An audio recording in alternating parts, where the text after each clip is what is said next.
তাড়াতাড়ি গিয়ে বাজার করে নিয়ে আয়, যা বলছি। এই নে ধর। তুমি আমাকে কাটো মারো যা করো, আমি আর তোমার কথায় কিচ্ছু করতে পারবো না। আমি চলে গেলাম এই বাড়ি ছেড়ে। উফ, এই নে বুড়ো, বাজারে যা, বাজার করে নিয়ে আসবি। আজকে আমার মা আর বড় ভাই আসবে, আর বাজারের সবচেয়ে বড় মাছটা নিয়ে আসবি। আর একটা কথা শোন, টাকা যেন এদিক সেদিক লড়চড় না হয়। এই নে টাকা। বৌমা বলছিলাম কি, আমার শরীরটা না খুব খারাপ, তুমি পারলে একটু জিসানকে বাজারে পাঠাবো না? জিসানকে পাঠাবো মানে? তোর কি কাজ বাড়িতে বসে? সারাদিন তো বসে আর শুয়েই কাটাস, আর সবসময় আমার অন্ন ধ্বংস করিস। তোর তো এটা প্রতিদিনের নাটক। তোর শরীর খারাপ লাগে, শরীর দুর্বল লাগে, দেখি তো কোথায় শরীর খারাপ, কোথায়? তুই তো পুরোই সুস্থ দেখছি। কোনো বাহানা না দিয়ে যা বাজার যা। বৌমা তুমি যেখানে আমাকে থাকতে দাও, ঘরটার মধ্যে একটা কয়েলও নাই, সারা রাত ঘুমাতে পারিনি, মাজার ব্যথা, অনেক সমস্যা হচ্ছে বৌমা। আমি তো প্রতিদিনই বাজার করে আনি, আর তুমি আমাকে একটু খাও আর খালি খোটা দাও, তুমি সারাদিনে খাও। আমি কত খাই বৌমা, এতটুকুন ভাত হলে আমার হয়। এই খোটা দিব না তো কি করব? টাকা কি তোর বাপ বেশি দিয়ে যায়? হ্যাঁ, টাকা আমার জামাই কষ্ট করে ইনকাম করে। তোকে যে 3 বেলা যা খাওয়াই না, এটাই অনেক। মাজা ব্যথা তাই না? দেখি তো কোন জায়গায় তোর ব্যথা, কোন জায়গায় ব্যথা, আরো ভালো করে দিবা আমি তোর। বৌমা লাগে বৌমা, লাগে খুব তাই না? খুব লাগে। সারাদিন বসে বসে আমার অন্ন ধ্বংস করিস, আবার আমার মুখে মুখে কথা বলার সাহস পাস? এই যা বাজারে যা বলছি। নেকা কান্না, যত সব নাটক। আল্লাহ আল্লাহ। দেখো বৌমা, আমি তোমার অনেক যন্ত্রণা সহ্য করছি। আমি একবেলা দুটা খাওয়ার জন্য আমি তোমার অনেক কথা শুনি। আমি তোমার আর কোনো কথা শুনতে চাই না বৌমা। এনেও তোমার ব্যাগ, এনেও টাকা। আমি আর এ বাড়িতে থাকবো না, প্রয়োজন আমি ভিক্ষা করে খাবো। আমার দু চোখ দিয়ে দিকে যাই, আমি সেই দিকে যাব। কি বললি তুই? আমি আর কি এখানে বললি? থাকবো এই তুই বাজারে যাবি না তাই না? ভিক্ষা করে খাবি? বড় বড় কথা, তোকে তো কেউ ভিক্ষা দিবে না। এই তুই বাজারে গিয়ে না তোর ঘরও যাবে। তুই বাজারে যাবি তো যাবি, একটু পর আমার মা আর বড় ভাই আসবে। তাড়াতাড়ি গিয়ে বাজার করে নিয়ে আয়, যা বলছি। এই নে ধর। তুমি আমাকে কাটো মারো যা করো, আমি আর তোমার কথায় কিচ্ছু করতে পারবো না। আমি চলে গেলাম এই বাড়ি ছেড়ে। উফ, এই বুড়ো, এই কোথায় যাচ্ছিস তুই? উফ, কত বড় সাহস, আমার মুখের উপর কথা বলে চলে গেল। তোকে তো আমি খবর করে ছাড়বো। কি করি এখন, বাজারে কাকে পাঠাই? জিসান, এই জিসান, এই যে এখানে টাকার ব্যাগ রাখলাম, গিয়ে বাজার করে নিয়ে আয়, তাড়াতাড়ি যা। বোন শোন, যে কোনো মুহূর্তে মা আর ভাইয়া চলে আসবে। আর তুই তো জানিস আমি একা একা এতগুলো কাজ সামলাতে পারবো না। তুই রান্না বান্নাগুলো শেষ কর, আর আজকে যতক্ষণ মা আর ভাইয়া থাকবে ততক্ষণ তুই আমার বাড়িতেই থাকিস। আচ্ছা ভাবি, তুমি কোনো চিন্তা করিও না, আমি সব করতেছি। তুই আছিস বলেই তো আমার কোনো টেনশন নেই। তাবিন, ওই তো মা আর ভাইয়া চলে আসছে। মা, ভাইয়া, মা কেমন আছো তুমি? ভালো ভালো আছিস মা? ভাইয়া তুমি ভালো আছো?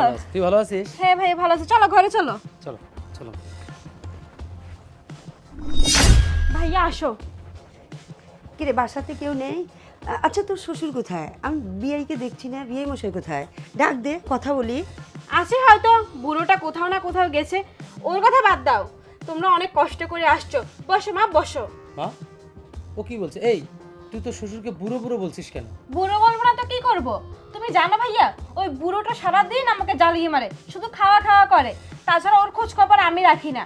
আর হ্যাঁ, তোমরা একটা কথা বলো তো, তোমরা এতদিন পর আসলে আমাকে দেখতে, আমার সাথে ভালো মন্দ কথা বলবে তা না, আমার খোঁজ খবর নিবে, তোমাদের জামাইয়ের খোঁজ খবর নিবে, তা না করে ওই বুড়োটাকে নিয়ে পড়ে আছো তোমরা। আরে আমরা তো, উনি তো এই বাড়ির মুরব্বী নাকি? মা তার তো আত্মীয়, সে তো তার খোঁজ নিবেই। তুই তো এইভাবে বুড়ো বুড়ো বলতেছিস, একজন মুরব্বী মানুষকে কেউ এইভাবে বলে? মা কি বলে এসবেও?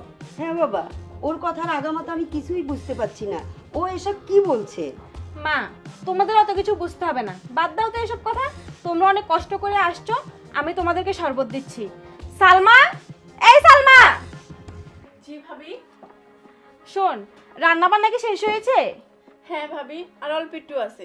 ও আচ্ছা ঠিক আছে, তুই গিয়ে ঠান্ডা পানি দিয়ে শরবত করে নিয়ে আয় মা আর ভাইয়ার জন্য। আচ্ছা। এই মেয়ে শোনো, তুমি কি এই বাড়িতে সবসময় থাকো?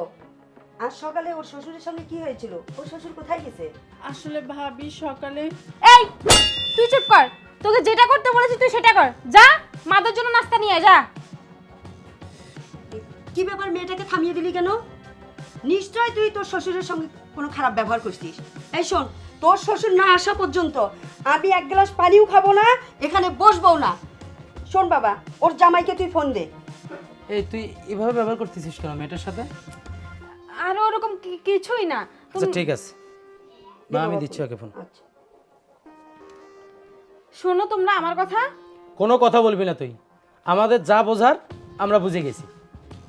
হ্যালো সাজ্জাদ, হ্যাঁ আমরা তোমাদের বাসায়। আচ্ছা শোনো, মা আসছে আর আমি আসছি, তুমি যেখানে থাকো যত দ্রুত পারো তুমি বাসায় চলে আসো। মার খুব জরুরি কথা আছে তোমার সঙ্গে, চলে আসো। ঠিক আছে, ওকে। শুধু শুধু ওকে ফোন করতে গেলে তোমরা আমার কথাটা শোনো, ওরকম কিছুই হয়নি। শোন তো, তুই অনেক বলছিস, আমরা অনেক কিছু বুঝছি, এখন আমাদেরকে কিছু বুঝতে দে। তুই কি আমাদের বড়? আমরা তোর বড়, তাহলে আমাদেরকে বুঝতে হবে। সাজ্জাদ আসুক, তারপর সব কিছু জানা যাবে। এখন তুই যা, যা তুই কাজ কর গিয়ে, যা যা। সব তোমার দোষ মা, সব তোমার দোষ। তোমার এই মেয়ের ব্যবহারে আমার তো মনে হয় না যে এই সংসারটাতে কোনো শান্তি আছে। শোনো মা, তোমার আশকারা পেয়ে পেয়েই তোমার মেয়েটার আজকে এই অবস্থা হয়েছে। দেখ বাবা, আমি কি করেছি তুই বল। তুমি কি করো নাই? যত্ন করে আদর করে কত বিলাসিতা করে মানুষ করছো না ওকে। আমার তো মনে হয় না যে এই সংসারটাতে শান্তি আছে। ও যেভাবে ওর শ্বশুরের সাথে স্বামীর সাথে ব্যবহার করে আমি কিন্তু সব জানি। সাজ্জাদের মতো একটা ছেলেকে পাওয়া কিন্তু ভাগ্যের ব্যাপার। চলো বাইরে চলো। ঠিক আছে বাবা, তুই ও শান্ত হ আসবে, বাবা। ও আসবে, তারপর কথা হবে। আচ্ছা চলো ঠিক আছে বাবা, আয়। চলো, আসো আসো। আরে মা ভাইয়া তোমরা কোথায় যাচ্ছ? তুই এখন কোনো কথা বলবি না, তোর সঙ্গে আমরা কোনো কথা বলবো না এখন। মার সাপ কথা, সাজ্জাদ বাসায় আসবে, ওর সঙ্গে কথা বলবো তারপর। ও মা, ওই তো সাজ্জাদ আসছে। বাবা ভালো আছো? মা, ভাইয়া, আপনারা আসছেন? আসলে আমাকে কল দিয়েছিলেন, আমি কাছেই ছিলাম, তাই দ্রুত চলে আসছি। কেমন আছেন? আর এখানে কেন? ঘরে বসেন। দাঁড়াও, তোমার সাথে কিছু কথা আছে ভাই। মা বলো। সাজ্জাদ, তোমার বাবা কোথায়? 1 ঘন্টা হলো তোমাদের বাসায় এসেছি, তোমার বাবাকে আমি দেখতে পাচ্ছি না। আর আমার মেয়ের কথায় কেমন যেন আমার সন্দেহ লাগছে। তোমার বাবা কোথায় গেছে? ডাকো। আম্মা, কি বলেন? 1 ঘন্টা হয়ে গেল, বাবাকে দেখতে পারলেন না? বাবা কোথায় গেছে? এই, বাবা কোথায়? তোমার বাবা কোথায় আমি কিভাবে জানি? দেখো, হয়তো ওই বুড়ো বসে দোকানে আড্ডা দিচ্ছে, নয়তো আর কি। আমি জানি না তোমার বাবা কোথায়। কি বলতেছো তুমি? তুমি কিছু জানো না মানে? ভাবি আপনি মিথ্যা কথা কেন বলতেছেন? আপনি যে সকালবেলা সাসারে মাইরা বাড়িতে বার করে দিছেন, আপনি এখন বলতেছেন না কেন? এই তুই এসব কি বলিস? তুই যা এখান থেকে, যা। কেন যাব? আমি তো সত্যি কথাই কইতাছি। শুনেন ভাইজান, সকালবেলা ভাবি সাসারে মাইরা বাড়িতে বার করে দিছে। আপনি তো জানেন না ভাবি সাসার সাথে কি কি করে। শুনেন ভাবি, আপনার মতো খারাপ মহিলার সাথে আমি আর কোনোদিন কথা বলবো না, আর আপনি আর আমাকে কোনোদিনও ডাকবেন না। আরে আরে, এই দাঁড়া। সালমা, দেখেছেন ভাই? মা, শুনেছেন? আসলে আমার মুখ দিয়ে আমি আর কি প্রকাশ করব? সব কিছু তো বলেই গেছে, এই এলাকার সবাই জানে আপনার মেয়ে আমার বাবার সাথে কি ব্যবহার করে। শুধু আজকে না, প্রতিনিয়ত আমার বাবাকে এইভাবে অপমান করে, নির্যাতন করে, তাকে মারধর করে। আসলে আমি আপনাদের দিকে চেয়ে কখনো কোনো কিছু বিচার দেই নাই, আপনাদের কাছে গিয়ে কোনো নালিশ করি নাই।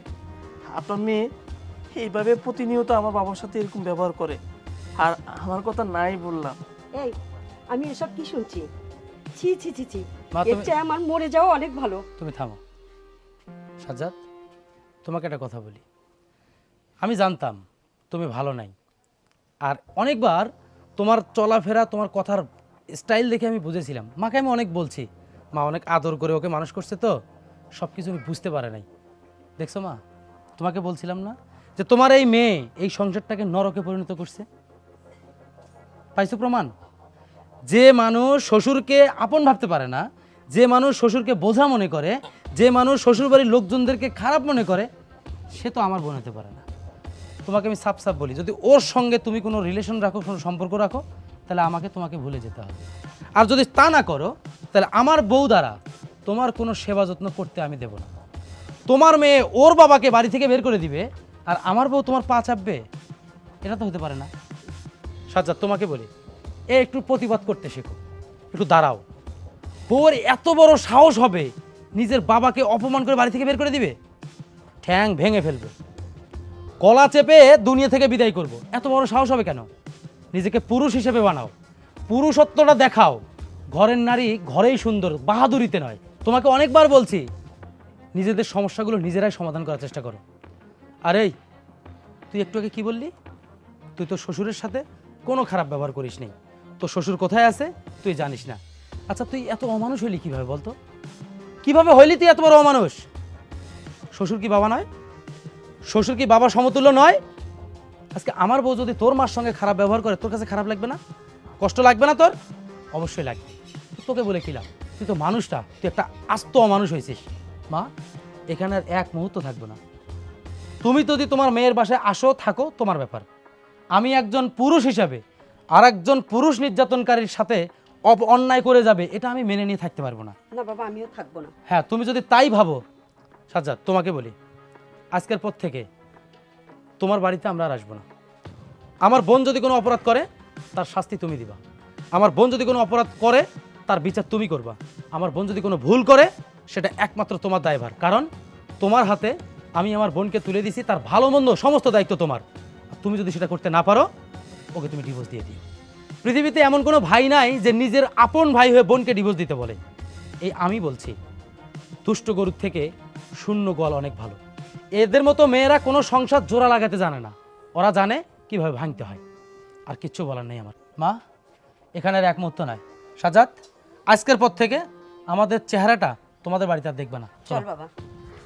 মা, ভাইয়া, ভাইজান, দেখো এখন তো চলে গেছে তারা। তারা আর কখনো আমার বাড়িতে আসবে না। আমি তো জানি যে তুমি প্রতিনিয়ত আমার বাবার সাথে এরকম ব্যবহার করো, কিন্তু আমি কখনো তাদের কাছে বলি নাই। আমি ভাবছি তুমি হয়তো একদিন ঠিক হয়ে যাবা, সেই অপেক্ষায় ছিলাম। কিন্তু আজ দেখো, সত্য কখনো সাফা থাকে না। পাড়ার লোক ঠিকই বলে দিয়েছে। শুনো, তোমার সাথে আর কথা বলে আমি সময় নষ্ট করতে চাই না। আমার বাবাকে আমি খুঁজতে যাব, তুমি থাকো, আমি তোমার সাথে কথা বলতে চাই না। শুনো,